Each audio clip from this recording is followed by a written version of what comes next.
Hello friends, चलिए discuss करेंगे Ujjivan financial services और उज्जीवन स्मॉल फाइनेंस बैंक के बारे में और जानने की कोशिश करेंगे कि इस स्टॉक में आगे क्या करना चाहिए।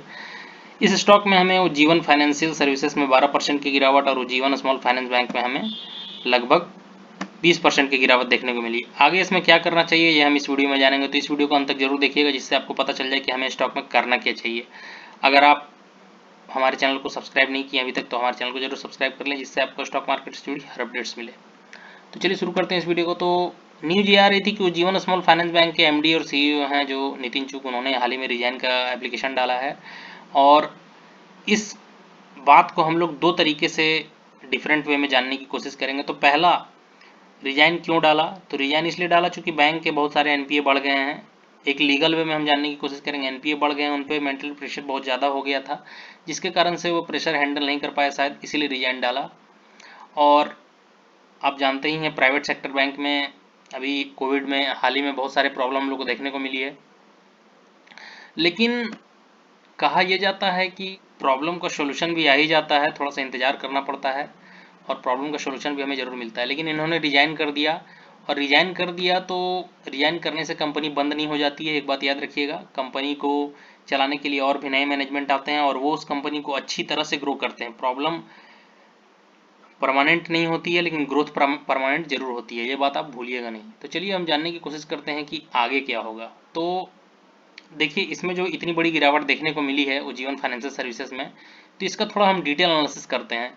तो आपको पिछले कुछ वित्त वर्षों में मैं ले जाता हूँ इन्फोसिस के बारे में जानने के लिए, ठीक है। इन्फोसिस में भी यही हुआ था, याद होगा आपको। थोड़ा लंबा टाइम फ्रेम का चार्ट खोलता हूँ जिससे आपको पता चल जाएगा कि क्या हुआ था, ठीक है। देखिए, तो इन्फोसिस वाले स्टॉक में भी यही हुआ था। जब जब मैनेजमेंट में बदलाव आता है तो स्टॉक में भी बदलाव आता है। हाँ, वो डीप जरूर होता है खरीदने का, बाइंग अपॉर्चुनिटी, लेकिन आप उसमें ले नहीं पाइएगा। और आज ये स्टॉक देखिए कहाँ ट्रेड कर रहा है, लगभग 1700 रुपये के आसपास ट्रेड कर रहा है। लगभग कितना गुना हो गया? लगभग 3 से 4 गुना हो गया। तो कहीं भी जब मैनेजमेंट बदलाव आता है तो बदलाव का एक सीजन होता है और बदलाव का एक समय होता है। अगर उस समय में आप उस समय को झेल लिए तो ये स्टॉक जो उज्जीवन फाइनेंशियल सर्विसेज या उज्जीवन स्मॉल फाइनेंस बैंक पे हम ये डिप देखने को मिला है, ये बाइंग अपॉर्चुनिटी है, इसको ना भूलें।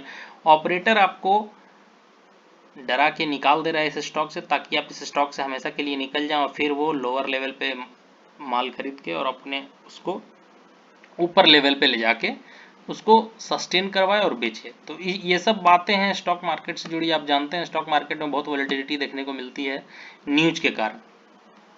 इन्फोसिस में भी इसी तरह का कुछ हुआ था और इसका बेस्ट एग्जाम्पल भी है आईसीआईसीआई बैंक। देखिए, आईसीआईसीआई बैंक का मैं चार्ट खोलता हूँ जिससे आपको पता चल जाएगा। आईसीआईसीआई बैंक में भी चंदा कोचर ने जब रिजाइन किया था, आपको पता होगा, तो सबको लग रहा था कि आईसीआईसीआई बैंक में ये हो जाएगा वो हो जाएगा, लेकिन ऐसा कुछ नहीं हुआ। और देखिए, इसका चार्ट में दिखाता हूँ आपको थोड़ा लंबा टाइम फ्रेम पे, जिससे आपको पता चलेगा कि क्या हुआ था।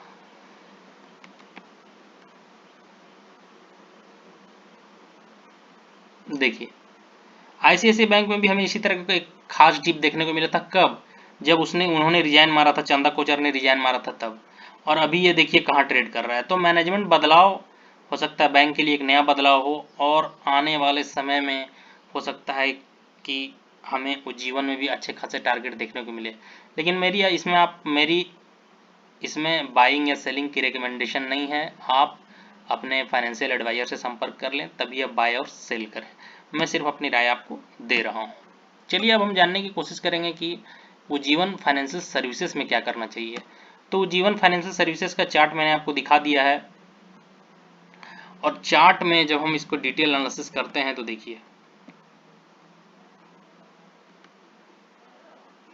हम ये देखते हैं कि यहाँ 178 के आसपास, 175 से 78 के आसपास ये अपने सपोर्ट जोन के आसपास आ गया है।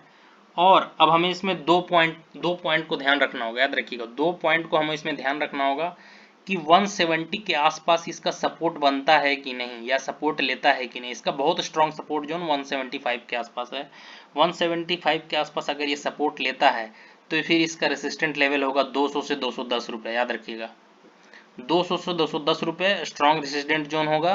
और अगर यहाँ ये सपोर्ट लेता है, देखिए यहाँ भी सपोर्ट लेके यहाँ से बाउंस किया था, यहाँ भी हल्का सा ऊपर सपोर्ट दिया था 183 के आसपास और वहाँ से बाउंस किया था, लेकिन यहाँ ये इसका जो ब्रेकिंग जोन है, देखिए ये 24 अप्रैल 2020 का ब्रेकिंग जोन है, ये सपोर्ट का काम करेगा। 175 के आसपास का भी लो लगाया हुआ है और 178.9 के आसपास की क्लोजिंग है।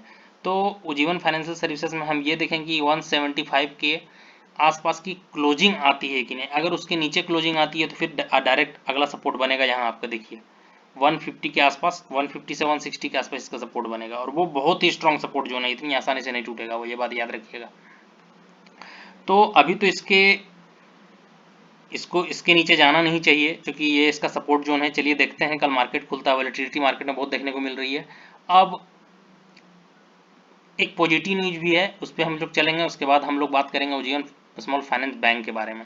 तो ये मैंने आपको सपोर्ट बता दिया, 175 के नीचे की क्लोजिंग खराब है, ये बात को ध्यान रखिएगा। अब कुछ पॉजिटिव न्यूज भी है, ठीक है, मार्केट बंद होने के दौरान आई है। अब पॉजिटिव न्यूज क्या है, देखिए Carol Furtado likely to become Ujjivan small finance bank interim MD and CEO, यानी ये अनाउंस किया गया, द फाइनेंशियल एक्सप्रेस की न्यूज है कि the board of Ujjivan financial services has recently nominated Ghosh as a common non executive non independent direct on the bank board. यानी एक news आ रही है कि कैरल फर्टाडो जो है हम लोग के उज्जीवन स्मॉल फाइनेंस बैंक के नए एमडी एंड सीईओ हो सकते हैं। ये पॉजिटिव न्यूज है और इस न्यूज पे कैसा रिएक्ट करेगा मंडे को ये स्टॉक, ये देखने वाला इंटरेस्टिंग पॉइंट होगा। अगर ये पॉजिटिव खुलता है और पॉजिटिव खुलता है तो हम लोग इस बात पे ध्यान रखेंगे कि 200 से 205 के ऊपर जाना चाहिए, तो वो पॉजिटिव चीज होगा। याद रखिए 200 से ऊपर की क्लोजिंग इस स्टॉक के लिए बहुत पॉजिटिव है। और याद रखिएगा इस गिरावट से घबराना नहीं है। मैनेजमेंट जब बदलता है तो बहुत सारा अपॉर्चुनिटी लेके आता है और ऑपरेटर स्टॉक को लोअर लेवल पे इसलिए लाता है क्योंकि उसको बाय करने के लिए, और ये स्टॉक मार्केट में हमेशा होता आया है। हर ऑपरेटर कोई भी स्टॉक को लोअर लेवल पे ले जाके फिर उसको बाय करके फिर उसको अपर लेवल पे ले जाता है, ये बात आपको भी पता है। इसका मैंने आपको एग्जांपल दिया, ICICI बैंक, इन्फोसिस, TCS, बहुत सारे एग्जांपल हैं। लेकिन मैनेजमेंट में बदलाव भी बहुत होना बहुत जरूरी है क्योंकि इससे स्टॉक्स के प्राइस पे भी असर पड़ता है, ठीक है, क्योंकि हर आदमी के काम करने का अपना अलग अलग तरीका है, इस बात को विशेष ध्यान रखें।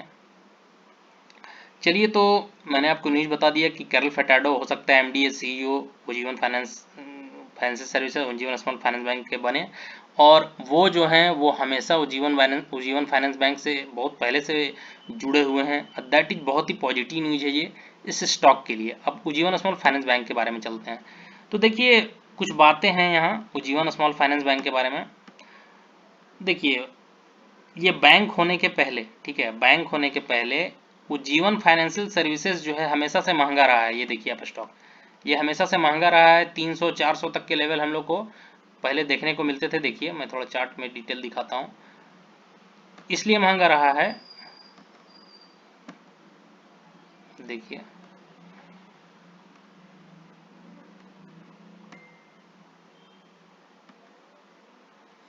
देखिए पहले ये स्टॉक हुआ करता था 400-410 के लेवल पे।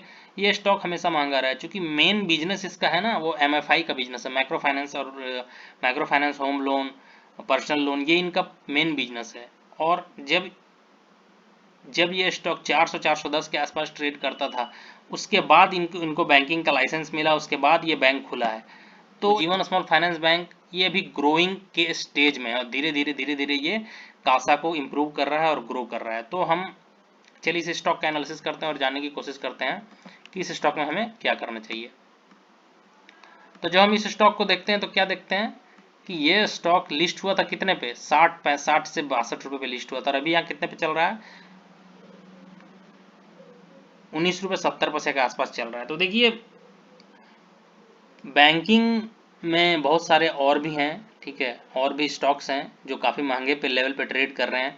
अब रिकवरी, चूंकि नए CEO आएंगे तो रिकवरी तो बैंक में भी आएगी, और बैंक में आएगी तो ये भी पॉजिटिव न्यूज ही है, ठीक है। लेकिन इस लेवल पे बेचना तो नहीं चाहिए अगर आपने बाय नहीं किया है तो, ठीक है। इस लेवल पे खरीदारी भी नहीं बनती है तो बेचना भी नहीं बनता है। होल्ड आप जरूर कर सकते हैं क्योंकि नए CEO का नाम अनाउंस्ड हुआ है। तो आप मंडे को देखिए मार्केट कैसे खुलता है और आपको क्या करना चाहिए, क्या कर रहे हैं आप इस स्टॉक में, कमेंट करके हमें जरूर बताइए। इसका अगर हम सपोर्ट जोन देखेंगे तो 23 रुपये 50 पैसे इसका बहुत ही, 23 रुपये 50 पैसे से 23 रुपये, ये इसका बहुत ही स्ट्रॉन्ग सपोर्ट जोन था। और यहीं इस इसने ब्रेक किया। और ये ब्रेक कर कब किया है, ब्रेक किया है आपका जब ये न्यूज आई तभी ये ब्रेक किया है, वरना ये सपोर्ट पे ठीक था। तो आप इस लेवल पे सेल मत कीजिए, इसलिए चूंकि न्यूज के कारण ब्रेक हुआ है ना, और न्यूज के कारण ब्रेक होता है, एमडी एंड सीईओ इसके चेंज हुए हैं, तो हो सकता है पॉजिटिव न्यूज के कारण ये थोड़ा पॉजिटिव मोमेंट भी मार्केट को दिखाए। तो थोड़ा सा आप इसमें कंसोलिडेट होने दीजिए, देखिए क्या होता है, ठीक है। अपना स्टॉप लॉस भी रखिए, देखिए मैनेजमेंट में क्या बदलाव आता है, ठीक है। चूंकि stay invested is the best formula to make money in the stock market, ये बात भूलिएगा नहीं। और हम देखेंगे इसमें मंडे को कैसा रिएक्शन मिलता है। कैरल फटाडो जो है ज्वाइन कर रहे हैं, जिसके कारण मार्केट को कैसा समझ में आता है, ठीक है। स्टॉक बहुत ही अच्छा है, स्टॉक खराब नहीं है। हाँ, भले हम लोग ये इमेजिन नहीं कर सकते कि कौन स्टॉक कितना नीचे जाएगा कितना ऊपर जाएगा, लेकिन आप कोई भी स्टॉक को फुल क्वांटिटी में ना खरीदें। फुल क्वांटिटी मतलब हुआ कि अगर आपके पास 10,000 रुपये हैं, 10,000 रुपये नहीं लगाएं, 1,000 लगाएं, फिर डीप का वेट करें। इसीलिए स्टॉक मार्केट में एक प्राइस कभी नहीं रहता है, ठीक है। प्राइस फ्लक्चुएशन हमेशा रहता है, तो ये सब मौका होता है ऐड करने का, ठीक है। क्योंकि ये प्राइस फिर आपको दोबारा नहीं मिलेगा।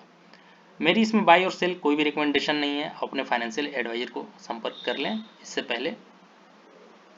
चलिए, अगर आपको ये वीडियो पसंद आया हो तो हमारे चैनल को जरूर सब्सक्राइब कर लें, बेल आइकन जरूर दबा लें, जिससे आपको स्टॉक मार्केट से जुड़ी हर अपडेट्स मिले। Okay, bye bye, thank you.